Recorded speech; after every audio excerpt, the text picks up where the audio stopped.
Welcome to Human Potential at Work, the show where we explore social impact, inclusion, and empowerment of everyone, including persons with disabilities.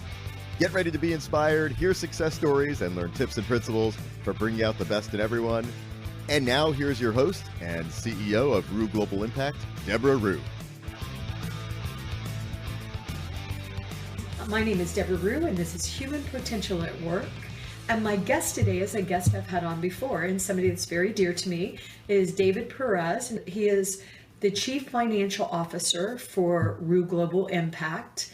And we've worked together for about 4.5 years now. And David, it just really impresses me in the work that he does. And today we're going to dig a little bit more into what is and is not working for the community of people with disabilities. So David, welcome back to the program. Oh, thank you for having me. It's always a pleasure to be here. Debra, I really wanted to talk to your audience about this because it's something that's been bothering me for a while now. I've been doing some research around development, specifically International Cooperation for Development, but development in general. And development as it relates to disability. And when I started this research, I wanted to make sure that I had a phrase at the beginning of my paper that was something like, you cannot have real development without including the community of people with disabilities, because I know it's impossible to do so. And it was very hard to find someone talking about this.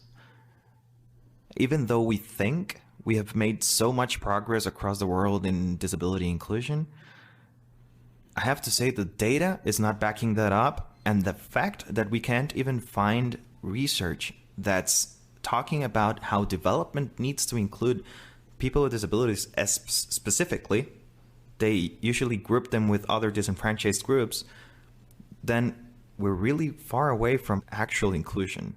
We're very far away from where we thought we were in terms of progress, because if the academy, which usually leads the way, is not talking about it, then who is? Are governments talking about it? Are companies talking about it? Is there any actual social change in terms of development? And imagine this. My research is based in Costa Rica. So Costa Rica has 670,000 people with disabilities, according to the latest research that has been done. But that only includes people with disabilities that are over the age of 18. So that means that at least you can add at least 200,000 more, if not more, children and teens that have disabilities as well. So that means that in a population of 5 million people that we have here, at least 1 million have disabilities. Visible, invisible, all types of disabilities. And of those, almost 54% don't have a job. How can you expect for actual development to occur if you don't include people in employment, if you don't include people in the economy, if you don't include people in the actual things that make society? So that's basically what I want to talk about, and I want to explore all the areas that relate to this. All right. And I love this topic, and I know this is something that's very near and dear to both of our hearts. And I want to back up for one step, though. And because even though I've had you on the show before, in case you are new to the audience, I would like you to talk a little bit about your journey with disabilities, if you don't mind, and also how we met at UNESCO and actually, what bothered us about this meeting at UNESCO, which ties directly into this development thing. But I also want to say, David, that one thing that I'm starting to really realize, and I've been realizing this for a long time, but sometimes you understand that there's problems and lack of data, but you're not really sure what to do with it. And something that I continue to be very worried about is that it seems like efforts are being made, but it never seems to get to the people that actually need it. And then we have corporations saying, Oh, absolutely. Happy to join the Valuable 500. We want to make a difference. We support Disability in the United States, or Business Disability Forum in the UK, and you have there's the Australian network. There's some really amazing things. You have the ILO, Global Business Disability Network, where corporations are saying, we want to get this right. We want to do it. We want to join together. We want to make a difference. So I see the corporations wanting to help, but I don't see people with disabilities really being part of it's not that they're not part of the conversation, but it's almost like we're creating a demand, but nobody knows where the supply is in a supply demand chain. So let me turn the mic over to you to tell the audience a little bit more about your background. All right. So, well, I'm David Perez. I'm Rue Global's CFO now. I have ADHD. I was diagnosed when I was 4 years old. So it was treated, and my brothers also had ADHD. So for me, it was always something cool to have. It made my brain work different, and it was something that made me feel part of my group, because my group were my brothers, because we lived very far away from actual society. So that worked out in terms of making me feel good about who I was my whole life. And then I went to college. I studied political science. I got a master's in diplomacy. And through that process, I really wanted to do something that made an impact in people's lives. That's what I found out about myself, that I really wanted to do something that made an impact in people's lives, direct impact. And through that process, I ended up working at UNESCO, the United Nations Education, Science, and Culture Organization. And in it, we planned the biggest event in Central America to promote the use of ICTs in governments and in society in general, to include people with disabilities. And we crafted a plan. We crafted everything. We brought experts. One of them was Debra. And it ended up in nothing. We didn't do anything with it. There was no follow-up. No one made sure that things were getting done. So we brought a lot of people with disabilities, a lot of leaders, a lot of advocates from all of Central America, and we let them go with a bag full of promises that were never going to be completed. And that broke our hearts, Debra and mine. And after, I think, a year or less, or a couple of months, we started working together because we knew that we had to do things to change the world. And we've been working together for almost 4 years now. Yeah, over 4 years, because I remember I met you when the United States had elected a president that I didn't want to be elected, and I was very upset about it. And I remember that was just a few days before you and I met. So just based on our political changes in the US, I can remember it's been over 4 years. Yeah. So that has brought us to where we are now. We have been doing a lot of work with corporations, with governments, with anyone that we can find to try to include the community of people with disabilities and all disenfranchised populations. And through that work, we've seen a lot of progress, as Debra was saying. A lot of good things are happening out there, but they don't seem to have the impact that we need them to have.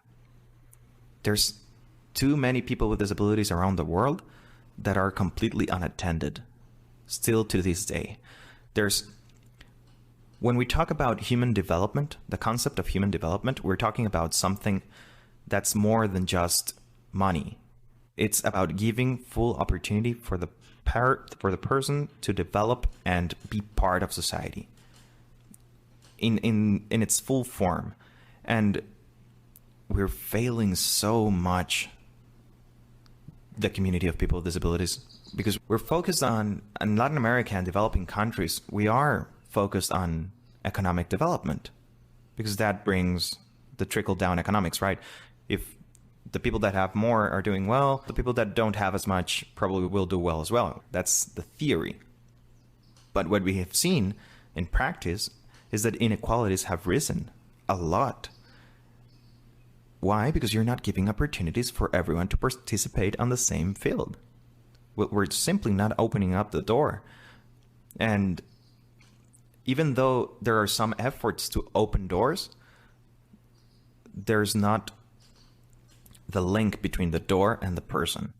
So usually the ones that get to cross it are the ones that had opportunities. And I know that's hard to hear because so many people are working so hard to do good things around the world, but the statistics don't lie. When you have almost 80% of the people with disabilities around the world unemployed, that means you're not including them. You have included some specifically because they fitted the agenda and they didn't change the status quo. But you're not including as many as we should, as many as... It's not that it should be everyone's business to include people with disabilities. It's an imperative to society because anyone can be a part of this community at any point in time. So if we are not including them, we're excluding ourselves. I agree. And also, David, there's dirty little secrets that we all know in this field. Excuse me. Years ago, in Virginia, where I live in the Commonwealth of Virginia on the East Coast of the United States. And this was years ago. This is not the current leadership. But years ago, I had, and this was quite a few years ago, this was when I actually first started in this field, which is in the early 2000s. And I had a leader of our VOC rehab services, our services that are there to support citizens in Virginia with disabilities. And he had said to me, the governor keeps insisting that I include people with disabilities on my panels, on my advisory boards and my panels and my board of directors. And it's so frustrating because these people don't add any value. And I thought, what? These people? What? You are in a leadership position to protect these people and you don't want them included. And so we know this happens every single day all over the world.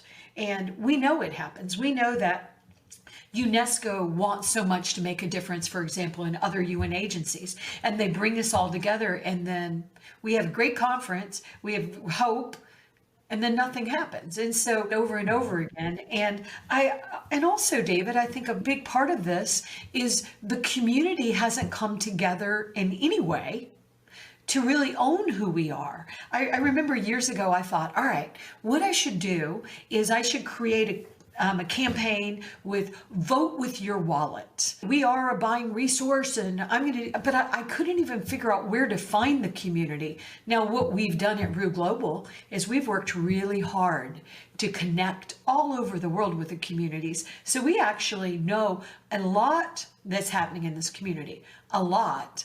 But still, I believe there are millions and millions of people that aren't even in any of these conversations, even the conversations where we're trying to dig in to see where are these people? Where are these people? And how can we let people think about themselves like you do, David? You said,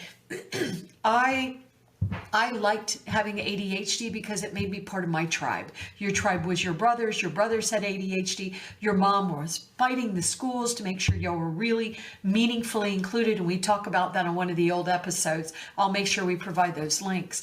But what happens if people don't want to identify as being part of this community, David? You see it. I was diagnosed with ADHD very late in my life, in my 50s.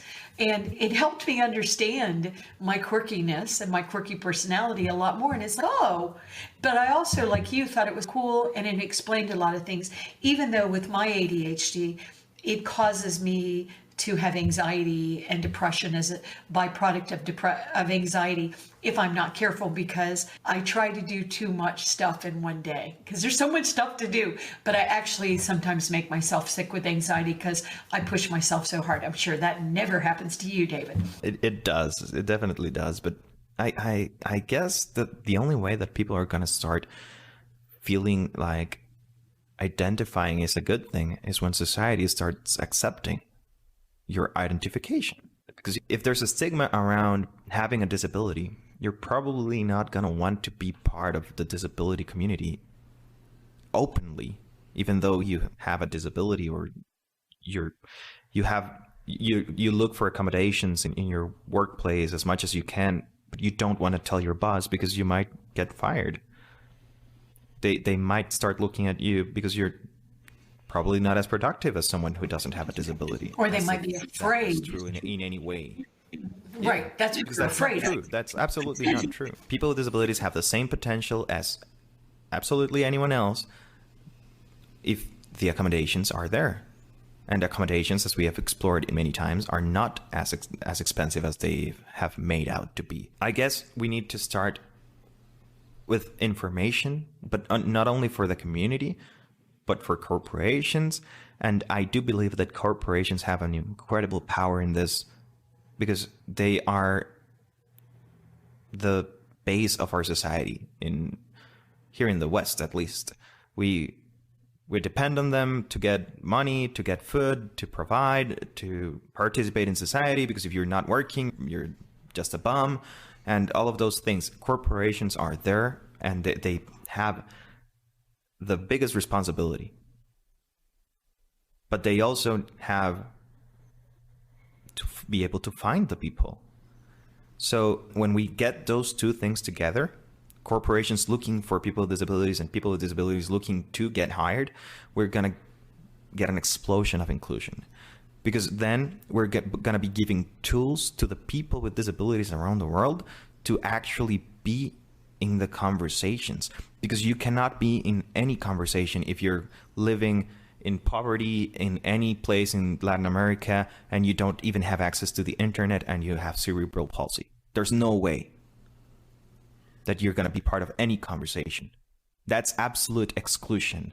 And I know I'm going into an extreme possibility, but it exists. It's out there. There's I was going to say, but are you thousands really? Or hundreds of thousands? I would think those cases are probably more likely than what we're seeing. We are seeing some people with disabilities be included, but we also have this fighting within our communities where I had somebody say it to me yesterday. I hear this all the time.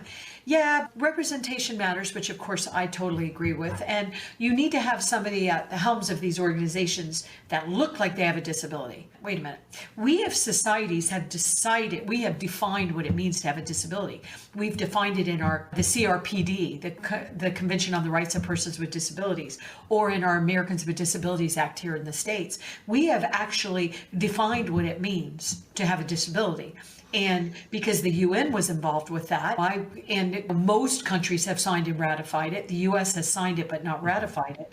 But we attack each other. And people will say, David, you don't have a disability, you have ADHD. According to the laws and according to the conventions, ADHD is definitely part of that. And so it's almost like we attack ourselves.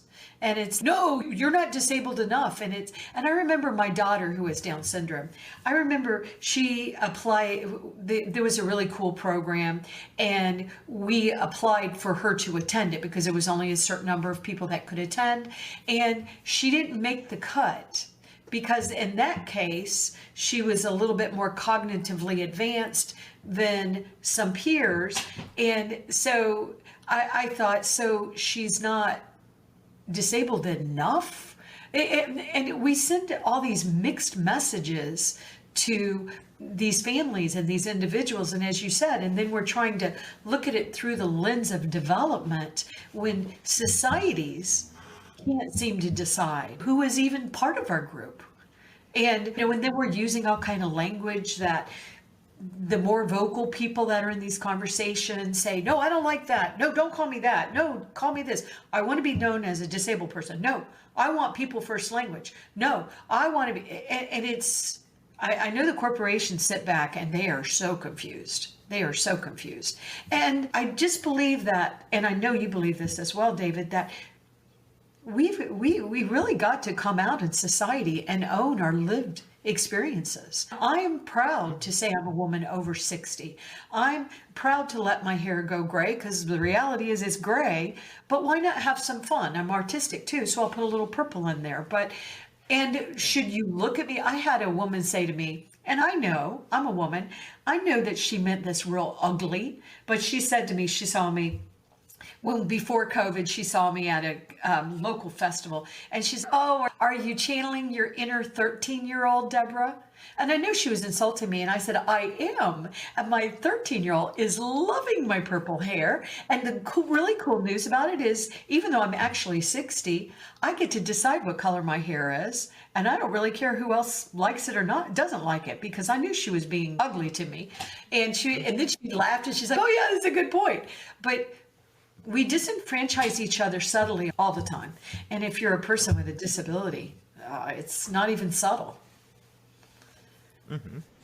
No, it's not. It's definitely not even subtle. It starts with your family not being able to understand who you are, and then not knowing how to treat you, even though they love you, not knowing what opportunities they can give you, because society is telling them that probably not everything that you want to do, you can do.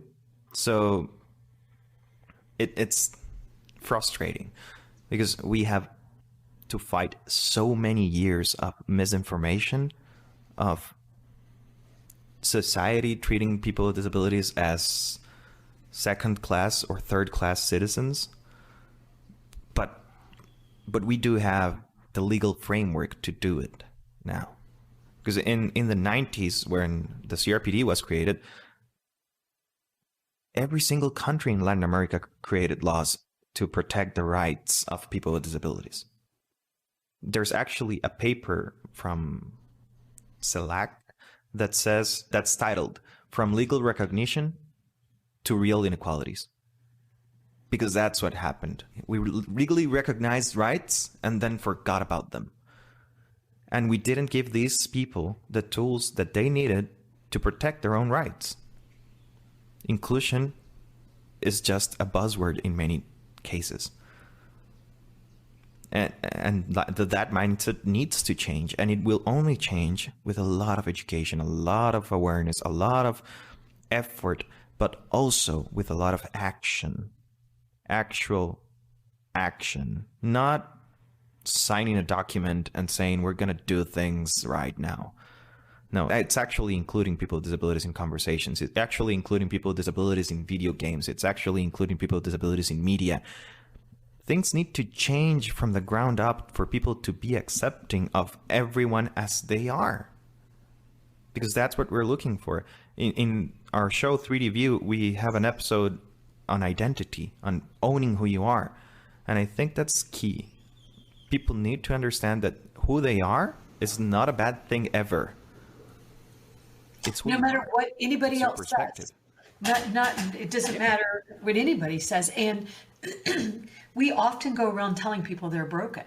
And I want us to celebrate that we're part of this community. I want us to celebrate. And right now, during the COVID-19, we saw more Americans come out as having a disability, disclose to their employers that they had a disability for the first time ever, because many started understanding that it was advantageous to them, because they could say, I need to tell you that I have this, because then you have to accommodate, you legally have to accommodate me. I also know that sometimes corporations, many of the big corporations have accommodation programs and stuff, but they don't do a very good job of really promoting it to the employees. I know that a lot of corporations will provide their customers with different formats to receive their financial information or the bills and stuff like that, but they don't ever talk about that or advertise it. And an investor asked me one time, why are they not telling their members, their audience, their customers, their employees that they're doing these things? And I said, because they don't really want anybody to ask for a braille menu or a large print menu or an accommodation of a screen reader or a stand-up desk, because that would cost them money. So they have them, but they just don't tell anybody they have them. And then of course there's a lot of others that don't have them. And another thing that I think that we really struggle with when we're looking at this from the eyes of employment and corporations is we only talk about this from the lens of gigantic global corporations. And that's great. Gigantic global corporations, they employ a lot of people, but guess who employs most people? The SMBs, the small and medium-sized businesses. And we are a gig economy like never before. And so entrepreneurs, the one-person entrepreneurs, they're everywhere. And so we're not even talking about employment from the lens of where most people are employed from, which is SMBs and being entrepreneurs. We always talk about it from the gigantic corporations. And by the way, that's who we work with. We work with a lot of these gigantic, amazing corporations wanting to make a difference. And once again, we applaud the efforts of Valuable 500 and Disability In and BDFs and others. We need all those efforts. But we must come together as a community. We must. We saw the LGBTQ community do it. They came together and do they still have infighting and fussing? Of course they do. They're people. You put a couple people in a room and they're going to find something to fuss about. But still, they're stronger together. And even the intersectionalities of what if I'm a person with a disability that also has lived experiences as part of the LGBT community? And I was talking to David Baines about this morning at the United Kingdom, and he said, you know, the word, and he probably didn't say this for me to put on air, but he said, the word intersection, the intersectionalities bugs me. And I said, really? Because I'm actually talking about that a lot. If you're going to promote hiring brown and black people, why don't you think about it? Also hire more brown and black people that are women and that are people with disabilities and are part of the LGBT, or if you're looking at it from US lens, they're Asian Americans or African Americans or blah, blah, blah. And I get that. And he said, but that's not the part that bugs me. He said, what bugs me is, can we look at the commonalities of the group? What issues do Black women, for example, face that also the community of people with disabilities face? What are the commonalities of disenfranchisement? But also, let's look at the positive commonalities. Oh, look, we have these creative, innovative, things like that. But he said he thinks that we need to dig in more in society is looking at the commonalities, the gaps, and the pros and the cons, which I just thought was a really brilliant point. So how do we solve problems like that? It's interesting because you mentioned before the Vote with Your Wallet campaign that you wanted to create. And we actually ran the numbers on that. There's an article on our website that's called "The Disability Community Influences Over $1 trillion in Disposable Income." We ran the numbers. It's there. The problem is the disability community is not together. No, anything. I know. And we have siloed. Yeah, even the groups within it. Rita, I interrupted you. Even like you said, the silos, the community, the deaf culture. There's lots of fighting in there. The blind organizations, the blind community. Sorry, go ahead. I'm sorry. No, I was going to say that we have siloed the community so much that everyone thinks that if they don't get what they need for their specific community, for their specific needs, they're probably not going to get anything. So no one knows who to support in the community of people with disabilities.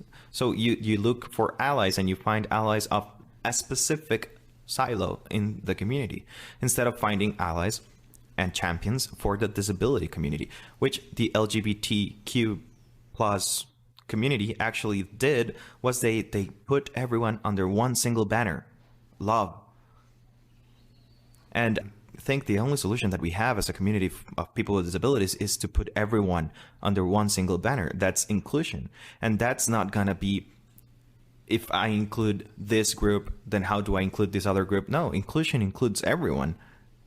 So it doesn't matter the intersectionalities or any other thing. You're including and doing an effort to include. And then if you put everyone under that same banner, I assure you that champions, accomplices, allies, they're gonna come because they're gonna see something that they can actually follow. And we're gonna start seeing political change. We're gonna start seeing actual development for the community of people with disabilities. But if we keep fighting amongst ourselves, then scarcity is a virus and it spreads. So everyone's going to think that there's not enough. Yeah. There's not enough for me and you. So I have to be able to provide for my own, and I'm not going to let you have what you need, because that's probably taking from the people that I'm protecting. And that's not how things work. Because imagine that $1 trillion that I mentioned before, what it could be if 80% of the community of people with disabilities was not unemployed. Imagine their spending power. Imagine how economies would burst. Our internal products would be so much bigger. Economies would be so much more fluid. Everything would be better. And imagine what companies stand to gain by employing these people. Not only because of the tax benefits, which I dream of the time that they go away, those tax benefits, because when we do, that means that we're actually including people with disabilities, and it's not just something that we have to gift companies to do. Yeah, we need to get on the same page, and that's the only way. And the tax benefits, the tax benefits and the quotas, they're so well intended, and they have terrible consequences, because what they wind up accidentally telling employers is that we're going to give you a tax incentive so you can hire these people that aren't qualified to do your job, is often what they think is going on. And then the quotas, the same thing. We're going to give you, but that isn't the way to do it. And I remember when I was writing my book, Inclusion Branding, I had an editor, and I would talked about hiring qualified people with disabilities. And so I said it, and then I said it again, then I said it again, as I talked about it through the book.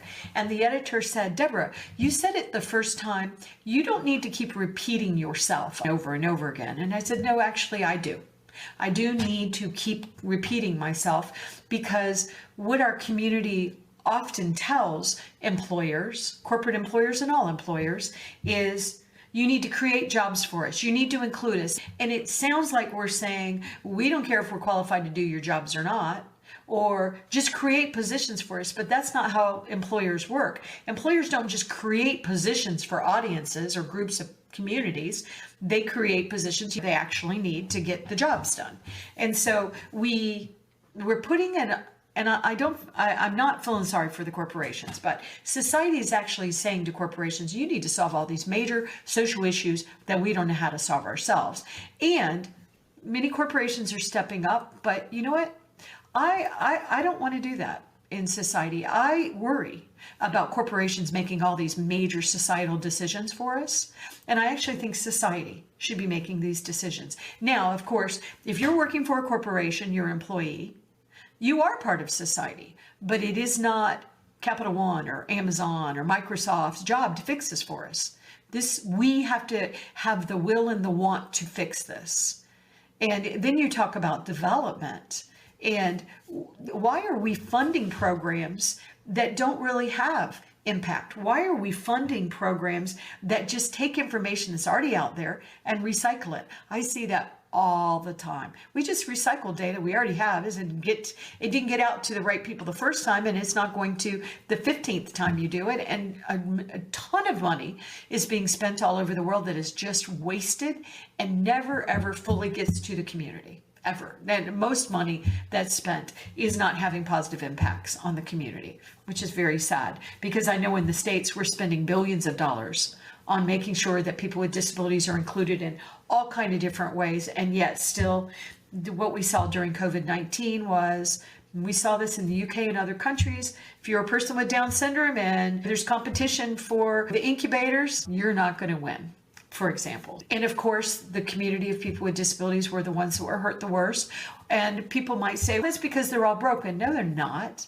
People with disabilities are not broken. People with disabilities are human beings that have biological bodies that shift and change as we age and grow and live our lives. Some of us are born with disabilities. Many of us, 80% of us, acquire disabilities after we've been born. Only 20% of people with disabilities in the community were born with disabilities. Like my daughter was born with Down syndrome. That is at a cellular level, a chromosomal level.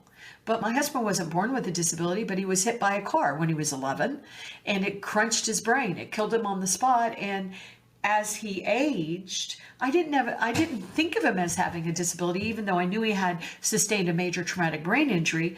But as he aged, unfortunately, he aged into very serious early onset dementia, which now they're calling Alzheimer's.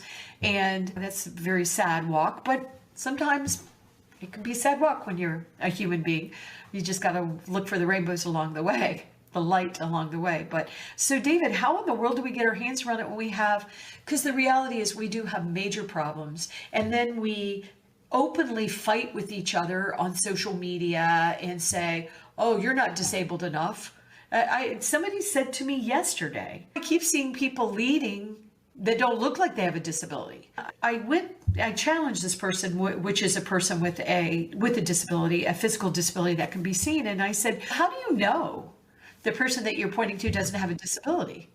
Because once again, can we look at the definition? Do the definitions not matter, David? Are we saying that you're a poser because you feel you have a lived experience of disabilities because you have ADHD? Is that not, that doesn't make the grade? It's only people that are maybe in a wheelchair or they're blind. Or it's hurting us having these fights.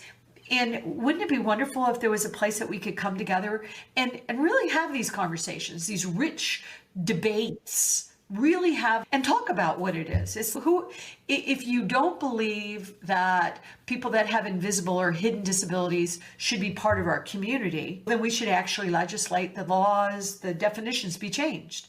I think that's a mistake, but we have to decide if we're going to agree with the definitions or not agree with them, and then come together as communities and support each other, and then support other diverse groups and other disenfranchised people, because you can be a person without any disabilities and if not affiliated with any other diversity group and still be being disenfranchised for so many ridiculous reasons, billions of reasons.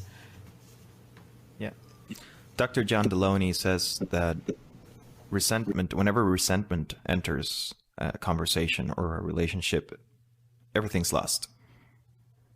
There's probably nothing you can do to make it better or make it the same as it was, because resentment is such a powerful feeling that it's destructive. It breaks things. It makes sure that there's no progress. That can happen in a relationship, and that can also happen in a community. And if people resent other people that are fighting for the community because they are not disabled enough, they're hindering the progress for the whole community. That's just how it is. And there are so many parts of this conversation that are frustrating, but there's also a lot of hope in this conversation, because we're finally having this conversation. We're finally looking back at our community and saying, okay, guys, the things that we've been doing are not working. We actually need to get together and do things to include people with disabilities. I can't tell you how many papers I've seen talking about disability in COVID and opportunities coming from this, but those opportunities are going to disappear if we don't take advantage right now. And we need to take advantage of them right now. We actually need to include every single person. Doesn't matter who they are. That's why I'm saying our banner should be inclusion and impact. Both of them together are a recipe for success, and that's going to bring development for everyone. It doesn't matter if you're a person with a disability or not. But if we don't get behind something together, then we're always going to be fighting the same fight, throwing stones at the same wall, and it's never going to move. I agree. And also, could we get together and really start? I spend a lot of time, I'm not the only leader doing this, but I spend a lot of time, once again, talking about the intersections. So it's like, how do we make sure that we're celebrating Black women with disabilities and Black engineers with disabilities? But we really should, I think, and to be honest, I haven't done this deliberately, I think, but we should celebrate each of the communities. I think we could do a better job with that. And I do celebrate all the different ones, but being more deliberate. If you have ADHD, really support people that have dyslexia too. If you have dysgraphia, if you have migraines, if you have cancer, if you have diabetes, people don't even realize they're part of our community. And so I think at a time, because I believe that one thing that is happening in society, and I'm really glad, is that I believe that we're trying to have an awakening. We're trying to evolve as human beings. And so a lot of people are starting to talk more about their lived experiences. And so I think, why don't we be more deliberate about celebrating the differences within these different communities, like ADHD versus people in, not, I shouldn't say versus, ADHD, people that use wheelchairs, people that have cerebral palsy or muscular dystrophy, or what we should really spend more time spreading love and kindness and joy, and saying, right now, I speak a lot. David, I know you speak a lot on panels all over the world too. And I find that I believe sometimes I'm probably invited to the conversation because I am a woman. And that really respectfully, I appreciate being invited, but a lot of us are being very deliberate. It's, you don't have a very diverse panel. Where's your African American women or your Black women on the panel? Where's your, and there are men that are saying, oh no, I'm not going to be on an all male panel. There's deliberateness going on right now, but maybe we need to get deliberate and say, where are the people on your panel that have hidden disabilities and visible disabilities? And so I hadn't really thought about it from that lens, but I'm realizing that's another deliberateness we can do. And so when we're having a conversation about disabilities, make sure that people are there that have a visible disability, but also celebrate the hidden and invisible disabilities as well. And how are we more alike? And how are we different? And what uniqueness of our lived experiences do you bring to the table? Because your experience of growing up, not only as an individual with ADHD, but with a family of all boys that had ADHD, that will bring a very unique experience to your world that will add value to other people's experiences with it. So that's something also we haven't done that you made me think about, David. But, and how do we, how do we really, because there's so much, I'm trying to think how to express myself here, but there is a lot of money being spent. There's a lot of projects being done. There's a lot of development being done. There's a lot of leaders. There's a lot of groups. There's so much happening. And yet at the end of the day, we're still seeing it's not getting to the people that need it. Okay. Why? What do we need to do? How do we need to do it different? I also am very hopeful of what I'm seeing from the younger generations that are saying, I'm very proud of who I am and my lived experiences. And Greta Thunberg saying, yeah, I have autism. It's my superpower. And really owning who they are. And it's, go ahead and make fun of me. I don't care. I'm still going to have some purple in my hair. Make fun of me all you want. Because what other people think about us is not really our business. That's the motto I live by. But what do you think we should do, David? I just think that we need to get together and go back to basics and start explaining things from the beginning, because whatever we think people know, they probably don't. I'm sure they don't. And they don't understand disability. The concept of disability is very complex. It's not something that people understand immediately. They have had some relation with someone that had a disability or that has a disability, and that's what they think about immediately, and only that.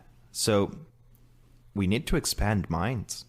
And to do that, there's got to be a lot of storytelling. That's the only way.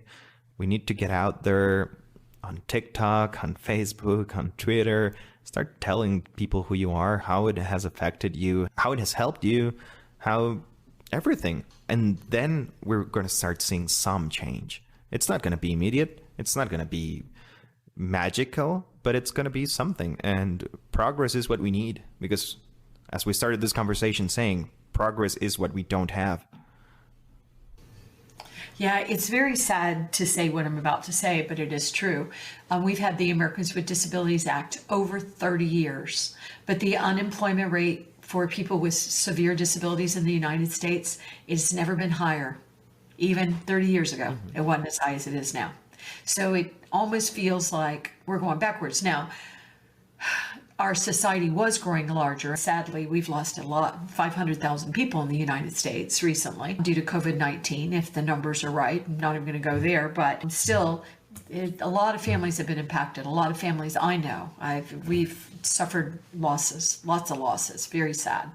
But so we have an opportunity once again to start getting things right.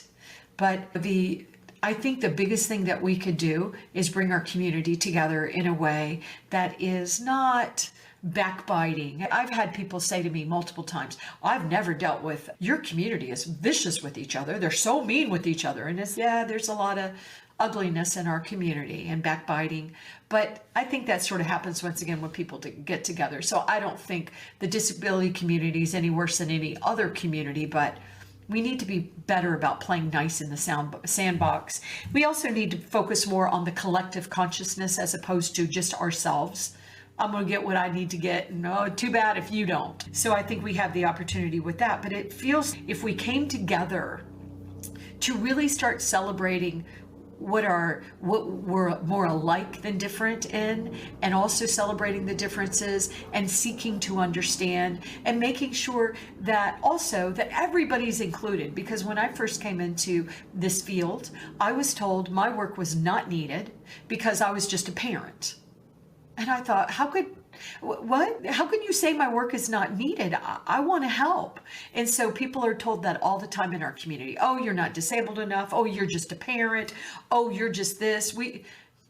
And so we don't believe that at Root Global Impact. And I think what we need to do, David, is we need to create a community where we really come together, but we don't duplicate efforts others are making, but instead we pull them into what we're doing as well so that we all can benefit. We have such problems. Efforts.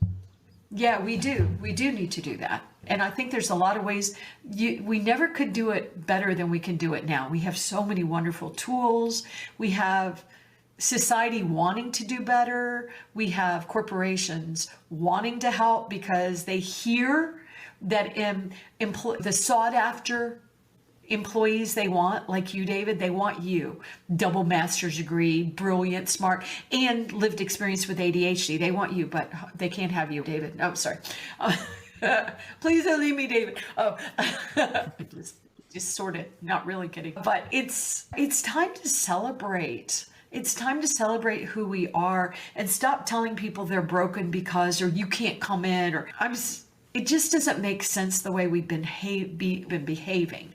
And I also think if you are a company that's taken money and not really helping the community, I think we should all take a long, hard look at ourselves and say, how are you adding value? How are you making a difference? But also understanding that what the corporations are starting to get, the younger generations, the people they're really seeking, they don't want to work with you if you're an evil big corporation. They don't want to work with you. And I had, David, it was shocked me. Something happened, a period in the fall of last year to me. I had about 15 different younger people than me approach me from all over the world. And they were approaching me for the same type of thing. But I started noticing it, and then I started being surprised, and then I started paying more attention, and I noticed a few things. They all came from major global corporations. They were employed with major corporations. They seemed to be between the age of 35 to 50. Most of them were women, but not all of them. Every one of them, with the exception of one, had lived experiences with disabilities. The one that didn't had family members that had disabilities, so considered themselves part of the community, which I also consider themselves part of the community. And what they were asking me for, David, they wanted help with professional development. They had gotten a job in these big corporations and they were so excited, but then they felt like they were stuck. Nobody was promoting them. Nobody was listening to them. They should just be happy they were included. And that made me sad. And I started thinking, well, who is doing the professional development? Speaking of development in a different way, who's doing professional development, really doing professional development for this community? And also, where are the leaders? And of course, there are definitely leaders doing this, but we need to see more leaders with lived experiences of disabilities coming out and talking about who they really are and what they bring to the table and the value, and making sure that they're helping others. And I don't see that happening, but I think there's opportunities for us to do that. We're definitely going to do it. And we have some big plans of what we're doing. But if the community doesn't come together in a more powerful way, I'm really worried about the supply and demand. Because right now, through amazing efforts, like Valuable 500 with Dr. Caroline Casey, who we love and support. She's got almost 500 corporations. I think they're at like 449. They're going to cap out at 500, but that are at a CEO level that are committed to including people with disabilities. We have groups, Enable India, and there's a wonderful China GBDN group, Global Business Disability Network in China, and you have Disability Ins, you have BDFs, you have Purple Light Up that are doing amazing things with employee resource groups. They were telling me, I was talking to Kate Nash, the CEO of Purple Light Up yesterday, and she was saying that they did some really interesting studies where they looked at many of the current leaders with disabilities, and they found many of them started in an employee resource group, and often they became the leaders of the employee resource group. So that's interesting, but young professionals with disabilities that are actually in the corporations now, they feel like they're getting stuck and they have no professional development. So it's like we're having successes and then we're like, whoa, we also need to do that. And there's a lot of work to do, but of course, the way you do it is we know where the problems are and you just start addressing it. But I believe the biggest problem that we have in our community is that we are not a community. That's definitely the biggest problem. And the lack of professional development stems from the idea of disability being a checkbox that you need to fill out and make sure that you have something about that, because if not, you're the bad corporation and nothing else. It's not a real plan. It's not made with inclusion and impact in mind. It's just made with, let's fill that box and make sure that they're happy with what they have, because you're not including everyone. You're not even trying. You're just including 1 or 2 or 3 people and making sure that they have jobs. And right. And then you're done. Produce, that's good. Yeah. And some of the if they produce, that's good. If they don't, we have the tax benefit.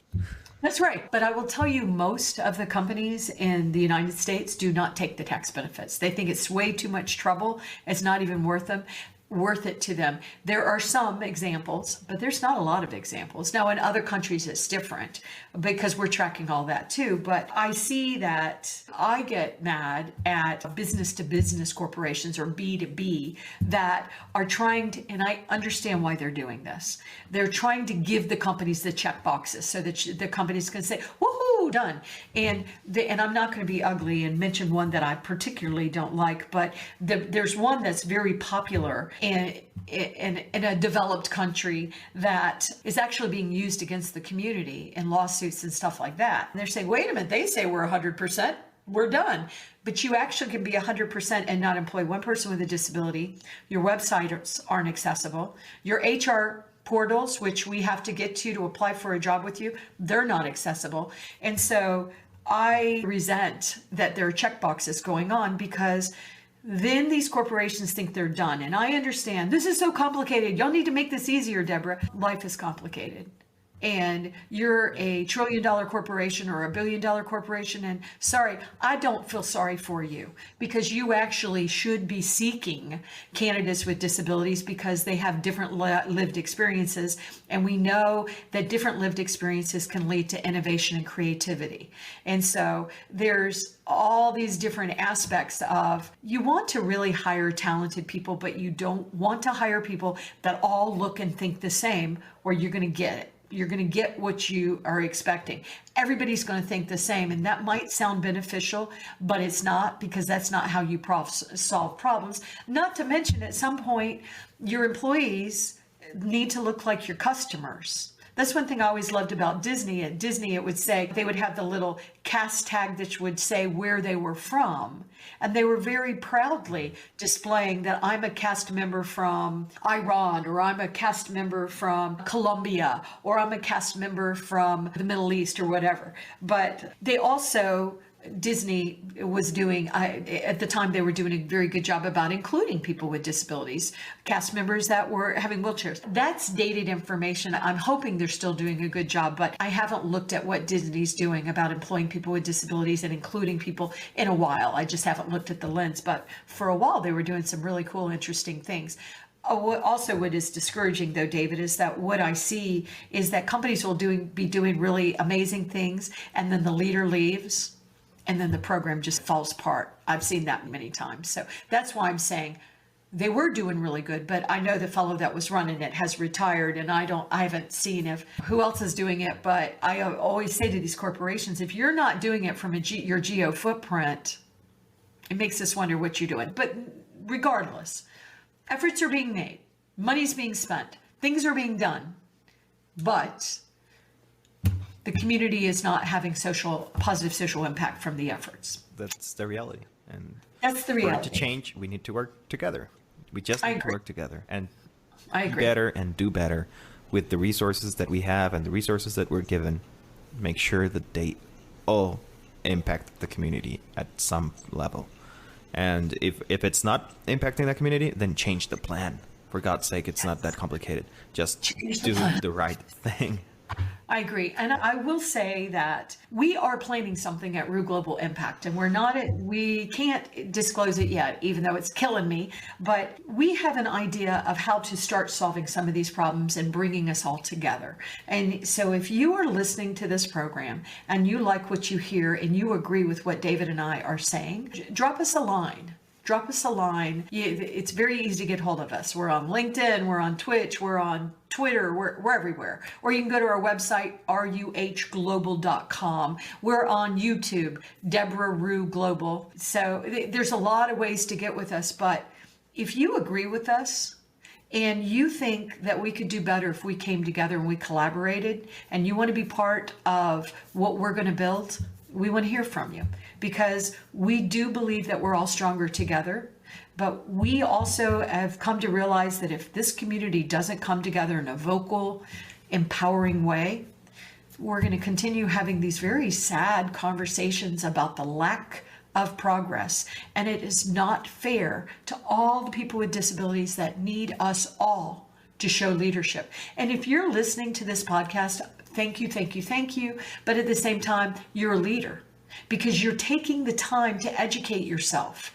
And if you're listening to the podcast, like David mentioned, 3D View, you can find all these programs on our Rue Global channel, on our websites, at Debra Rue Global, on YouTube. There's a lot of way to find out about how to get to us, but we believe that we're stronger together. And if we really came together, we wouldn't be ignored. We wouldn't be ignored, and neither would our peers. I bet you the legislators would listen to us. I bet the government leaders would listen to us.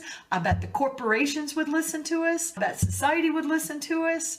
But we cannot do it. I wanted to bring up one more point. That's another thing that sticks in my craw, as they say, David. And then I want you to tell the audience how they can get hold of you. But we also cannot just do this from the United States and English.